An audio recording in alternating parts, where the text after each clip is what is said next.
Get Skimmer, America's #1 pool service software. Podcast listeners can try Skimmer for free at getskimmer.com/poolguy. If you're looking to expand your pool service or get support out in the field, or if you just want one-on-one coaching, join my coaching program with over 270 members and growing. Learn more at poolguycoaching.com. The Pool Guy Podcast Show. The Pool Guy Podcast Show. The Pool Guy Podcast Show. Yeah! Hi, welcome to the Pool Guy Podcast Show, and I thought I'd be fitting to post Bob Lowry's last recorded podcast with me back in November of 2021, which means that he actually passed away in early November of that year. And so this actually marks the 3-year anniversary of his passing. And of course, his impact in the industry is tremendous over the years. Some new pool pros may not know Bob Lowry or his material, and this is a good way to kind of hear him in the actual final recording. I believe he passed away about a week and a half or 2 weeks after this recording that I did with him. And I think it's one of those things that I'm really touched by how much time I was able to spend with Bob Lowry doing these podcasts over a 2-year period. And I think he really wanted to get his information out to the listeners by doing many podcasts with myself and appearing on the Pool Nation podcast show as well. Pool Service Pro, open a Leslie's wholesale account today and receive wholesale pricing on products you use every day. Leslie's Pool Supply offers convenient locations that are open 7 days a week. Another great benefit of opening a Leslie's wholesale account is Leslie's referral program. Get referred to a customer looking for weekly pool service. Save time and money and grow your pool service route and become a Leslie's Pro. Let's switch gears if you have time. We'll talk about the 4 major ways of testing pool water. You have, of course, the reagent test kits. People are familiar with the Taylor and with the older OTO type kit. You have photometers by Lamont and also by various companies that make those. The iDip is another one that's really good, or the Exact iDip. And then you have digital meters. You know, they have the Hawk brand, and Lamont makes them where they have a probe on the end. And then you have test strips made by just about everybody. Right. So the pros and cons of some. Let's start with reagents. What are some of the benefits of using a reagent test kit, and what are some of the cons of it? First of all, I think the pH is pretty accurate, provided you don't have any problem with color blindness. Mm-hmm. But aside from that, I think the phenol red reagent is pretty good for measuring pH. A lot of guys have tried to go to using a pH meter, and I think that probably they're not calibrating it often enough and keeping it clean.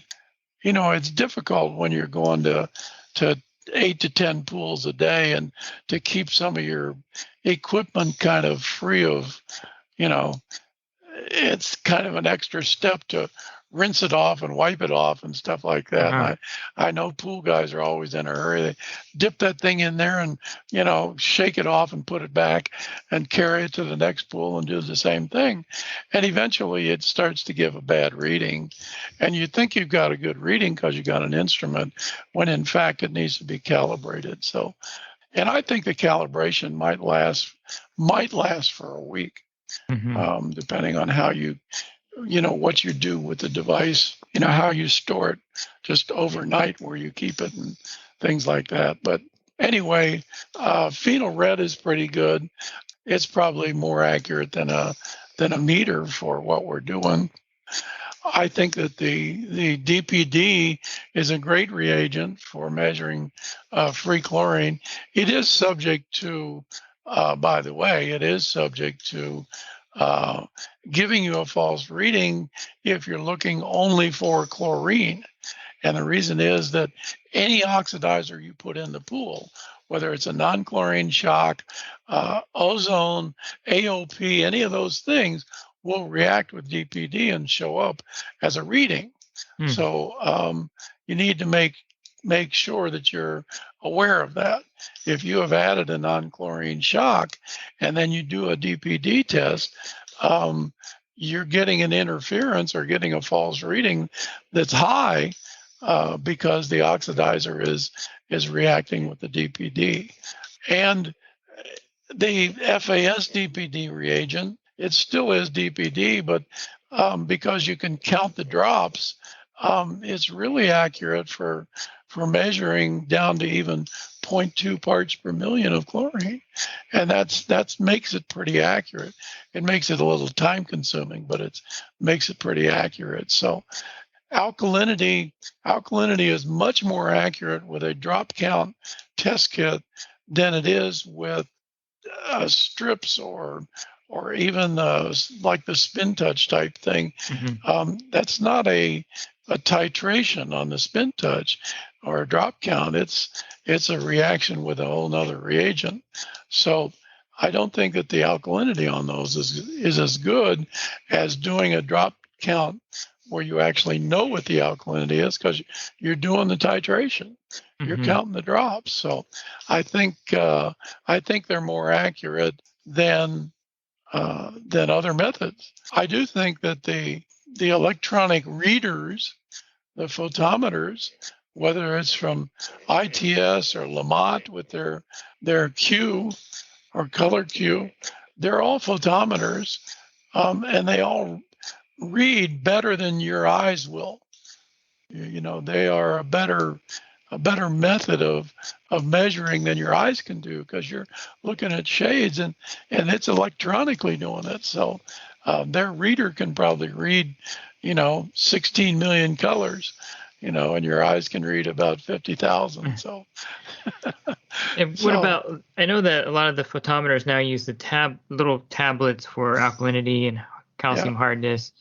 Is there a logical reason to go from a reagent to a tablet? The problem with reagents is that they expire. They're subject to degradation and stuff. And so the advantage to tablets is that most of the tablets are packed in some kind of foil, and they're probably good for 5 years, and that's a good advantage. The disadvantage, of course, is you have to make sure that you've crunched it up and done whatever you need to make sure it's dissolved in there. But and of course it takes a little more time if it's a tablet to do it. And I know that a lot of service guys don't want to run every test every time at their pools, because it takes 10 or 15 minutes to run all those tests. And of course that's popularity of the spin touch type thing. It takes 1 minute to do 8 tests or 10 tests.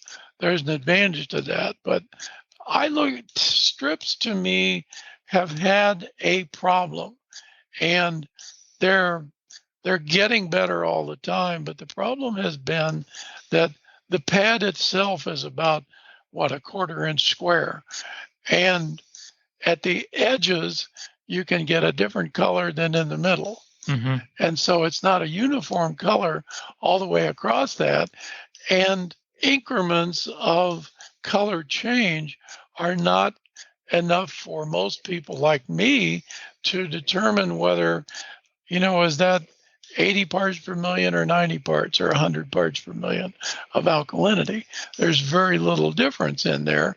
And for professionals, I recommend 90 alkalinity, and 80 or 120 looks the same on the strip.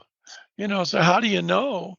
And 90 is okay, 120 is not. I think that you can use a strip as a test, as a means to see if the water's okay, if that's what you want to know.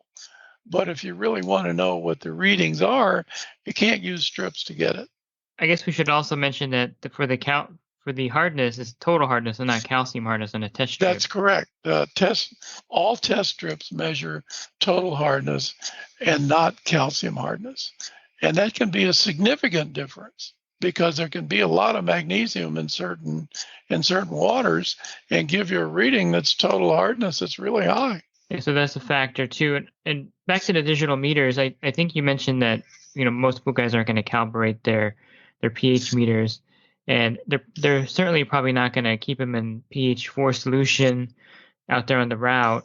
They're kind of like something you have to kind of baby and I would only recommend those, I think, for a startup or if you're going to use them. I don't think they're actually made for everyday 20 pools a day use, as far as I can tell. Yeah. I still think you'd be better off with phenol red, and maybe phenol red with an electronic reader. Yeah. Maybe like the Lamont Q2 Plus or whatever their latest. What about the guys that flash test with the reagents? That's a waste of time. They may as well just not test. Mm-hmm. You can put some. When I first got in the industry, a lot of guys are flash testing with pH and OTO, and they just wanted to see if the water, when the drop hit the water, whether it was kind of orange colored or yellow colored or pink. The OTO, if the drop hit the water and it didn't change, there wasn't any chlorine. And if it lit up yellow, that meant there was some chlorine in the pool. I actually did a demonstration many years ago in Glendale, California. I got a tank of water and I adjusted it to the way I wanted it. And then I asked 10 guys to come in and flash test it. And not one of them was even close. So it just was to show them that what they were doing is not a good method of doing it. Yeah, I've seen pool guys at the supplier with like a little belt pouch, and they have their OTO and their they had a little holster red in there. Yeah, they had a little holster for that. They could quick draw that and drop it in the pool. I did my own testing with that too to see if it worked, and so I took the OTO and I dropped it in a 20,000-gallon pool, and it lit up pretty good. It was like a pretty dark yellow, and then I did the actual chlorine test, and it showed only 1 parts per million, and so it can be very deceiving.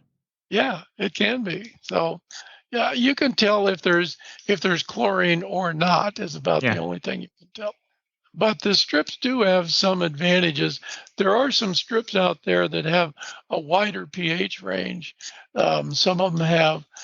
They even make some strips, by the way, that go up to 200 parts per million of chlorine.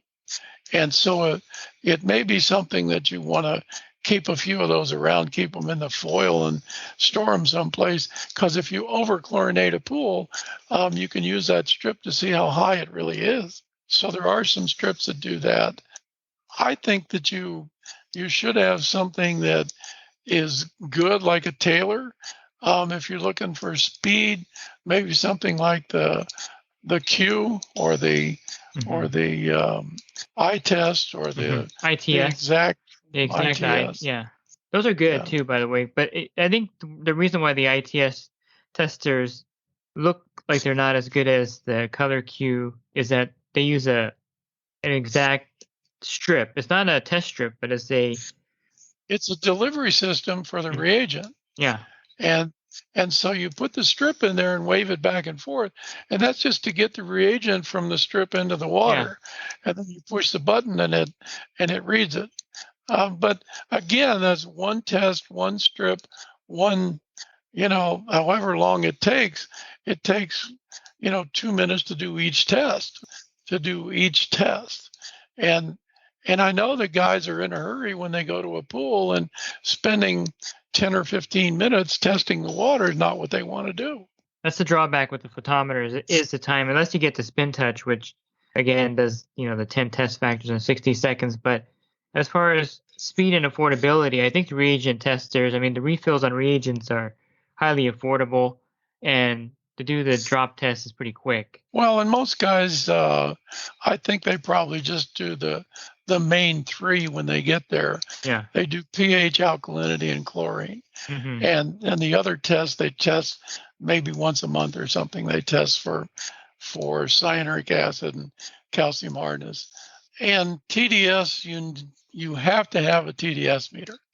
And so which one you get is a matter of whether you want one like the pH meter, or you want a little square one like can't think of the name right now, the company that sells the one, but they're down there in Southern California somewhere in Carlsbad.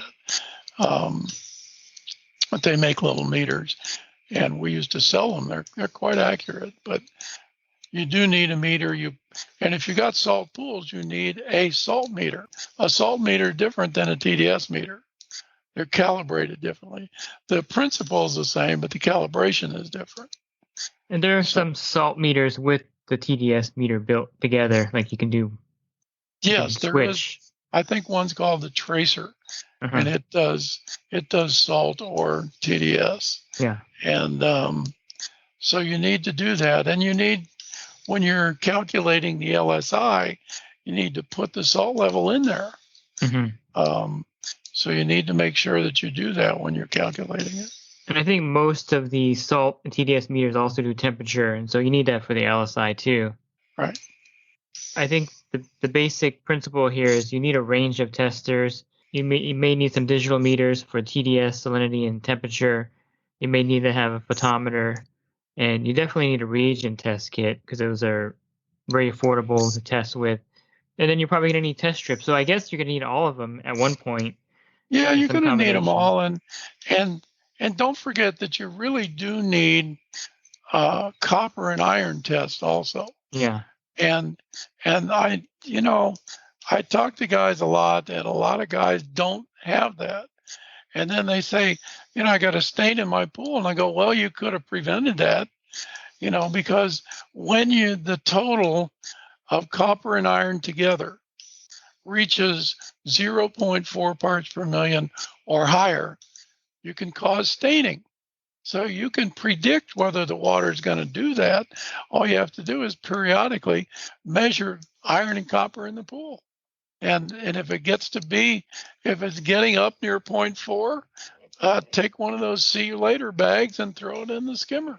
And I know we don't like promoting various products, but the Lamont Color Q Pro 9 2X has a copper and iron tablet, and I just think that kit is the premium photometer for the reason that it does that copper and iron test for the guys out there that are looking for that test kit. And they have strips also, but I don't think the strips are nearly as accurate as a photometer would be. I was wondering if you could see in the background, there's a Color Q2X. I see that. Pro 7 right there. It's a brand new one. Okay. That I just brought back with me from being in the U.S. And it's not that I promote them so much. They're great people. They make great products. They've had a few hiccups with their spin touch, but and most of the time the problems have been because the service tech doesn't know how to update the firmware, and he doesn't even understand what that is. And because I've talked to guys, well, it's just the way I bought it. And I go, well, have you ever called up and updated the firmware or anything? No, I don't know how to do that, and then they've got discs that are, 3 years old, and they've been storing them in the sunlight in the back of their truck. A lot of that has to do with operator and storage. So, I agree. I have a 4-year-old spin touch. I have one of the first ones they've ever made, and it works fine. I do correlated readings with the other photometers, and everything comes out within the range of error. So I know it's working. Of course, Lamont's out of disc. They've been having supply chain issues. The little plastic for the disc is in shortage, so everything's being affected. But again, we covered a gambit of subjects here like we always do. And I know the listeners appreciate the time, and especially in lieu of your health issues, that you're still able to come on here and do the show and share your knowledge with the listeners.